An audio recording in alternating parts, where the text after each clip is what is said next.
Okay, well, there's only one team we're not rooting for this Sunday, and that's the Kansas City Chiefs. So with that out of the way, let's actually talk about how the game's gonna go. We're both gonna get one lead in, so I'd rather talk about the NFC game. So I'm gonna drop this on you and not even give you a decision. All right, sure. Yeah, we got Joe Burrow, a man who's already just whooped around the Chiefs already this season. Just play around with them all game and then took them out. But the Bills did the same thing earlier in the year. Granted, that game's closer to the end of the season than that Bills game was. But you got to take everything that happened in the regular season with a grain of salt. And now you got the Chiefs, who, I mean, just played in the best playoff game that's probably going to happen for the rest of the playoffs, I'd say. Uh, Playing against the Bengals. I mean, if there's any game that can top it, it would be this game. Uh, but I just it's two very high powered offenses. That Bengals offensive line scares me though. Yeah, no, I'm not worried about the Bengals offensive line specifically.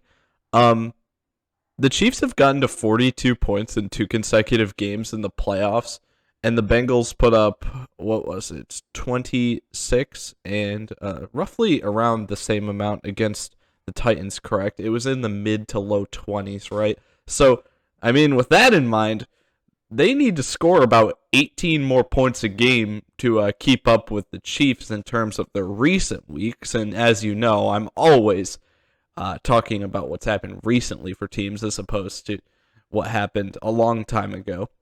But with that being said, the Bengals may be able to take advantage of some more matchups on offense than they did against the Raiders and Titans, but I don't know where, because it's not like it's like, just thinking back to the first game, just Jamar Chase was able to absolutely do wonders against these guys the first time, and that was a key part of the Bengals being able to defeat the Chiefs. But I would have thought that the same thing in terms of just how dominant Jamar Chase was would have been possible against the Raiders and the Titans, and that's not to say he didn't have good games. He had good games, but I think he needs to have a dominant game against the Chiefs to really give these guys their best chance to win, and I don't know how likely that is, but I don't know. What do you think of that? The Chiefs seem to always let one guy have a big game for a team. In the receiving corps, and that guy was Gabe Davis last week, and the Bengals definitely have more variety when it comes to guys that can have a big game. I mean, starting off Auden Tate. Yes. But Tyler Boyd, T. Higgins, Jamar Chase, all of those guys have potential to go off. And the Bengals have something that the Bills really don't have or didn't have in that game. And that's a solid running back that can get yards by himself in Joe Mixon. So, I mean, you're eliminating the running ability for the quarterback. Not that Joe Burrow can't run, but as well as Josh Allen. And then putting Joe Mixon there too. So they do have a chance.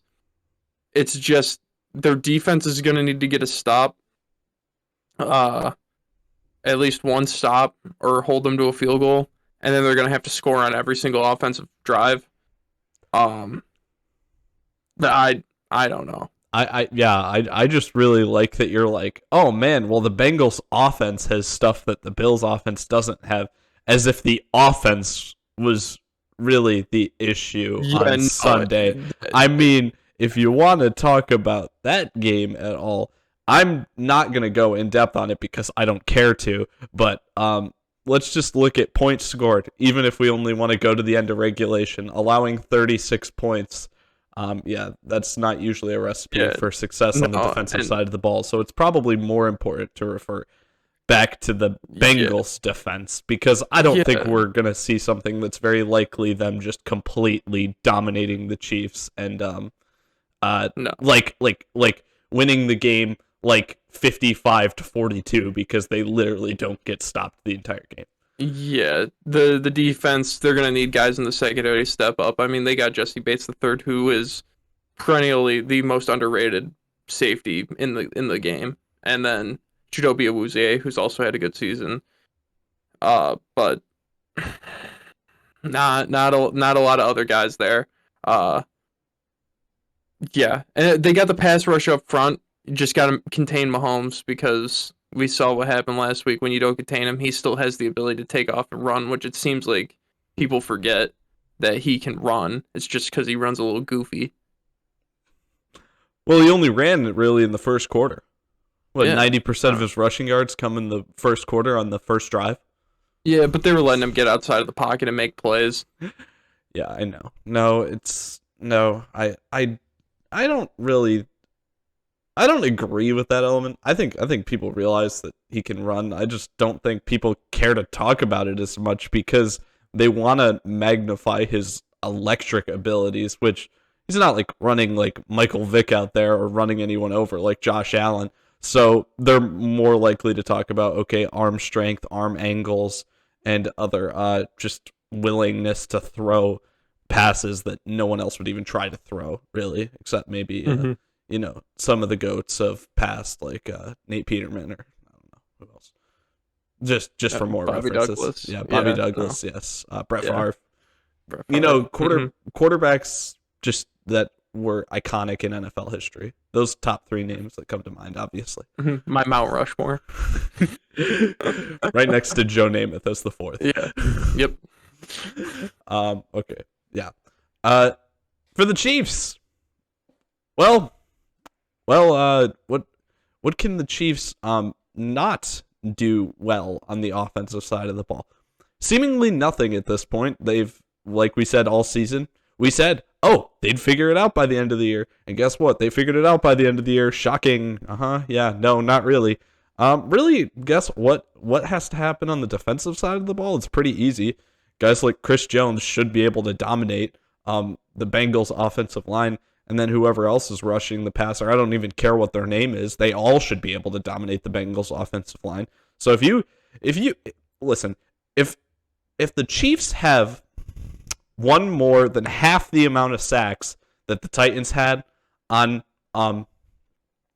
Saturday, they will win this game, no doubt about it. Because that is enough to stall out one drive, and that may be all they need to do. Like by actually making the plays themselves.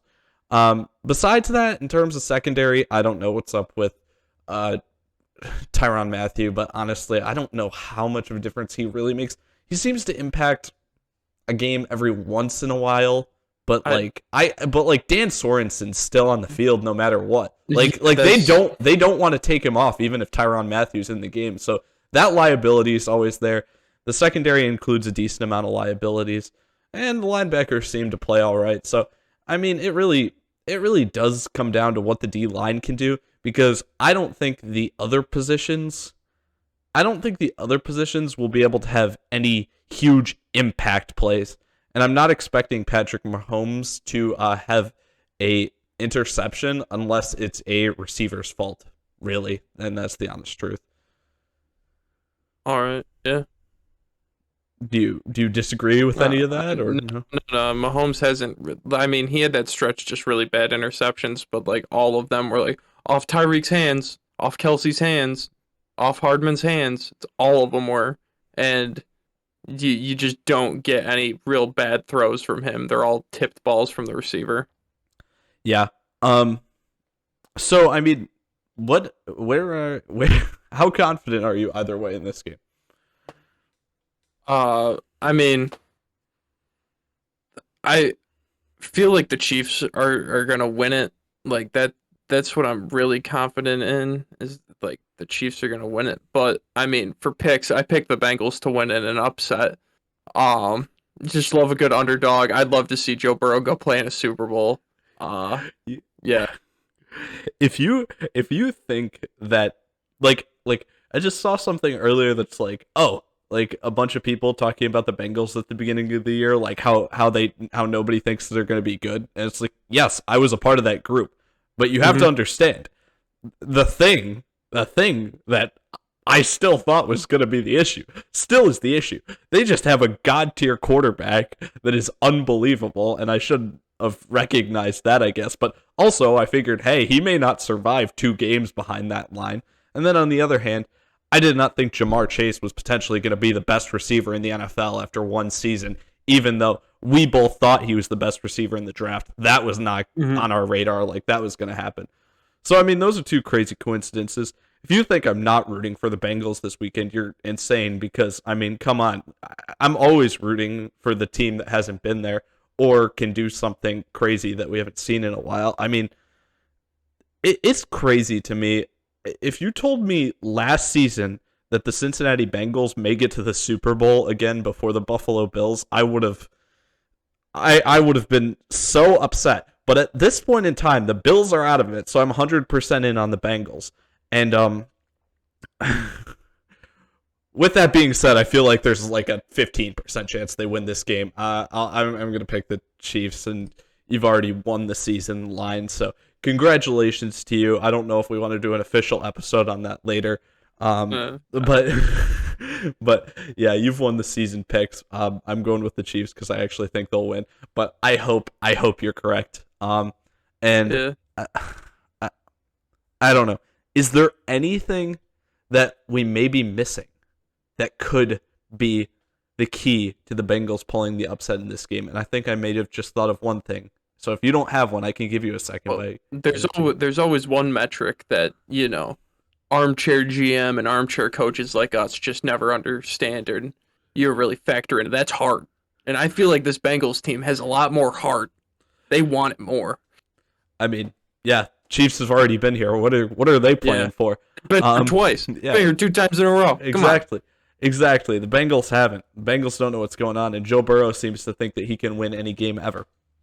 Also, since I haven't said it on the show, I do need to at least on the show brag once about how in the preseason we went over like all the games during the preseason, and my player from the Cincinnati Bengals that was a standout was, hey, this kicker, Evan McPherson, he's looking good. Guess what?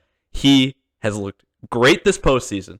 And not only that, but Harrison Butker missed 2 kicks in the game on Sunday. Watch out. He could be the difference in the Bengals upset. Well, I mean, I'm sold on McPherson after him warming up and then just saying, looks like we're going to the AFC Championship game. So, yeah, even if Joe Burrow wasn't on this team, I think he has enough moxie for the team as a whole just by himself. So, yeah. Okay. You all set? Yeah, I think we can cut this here.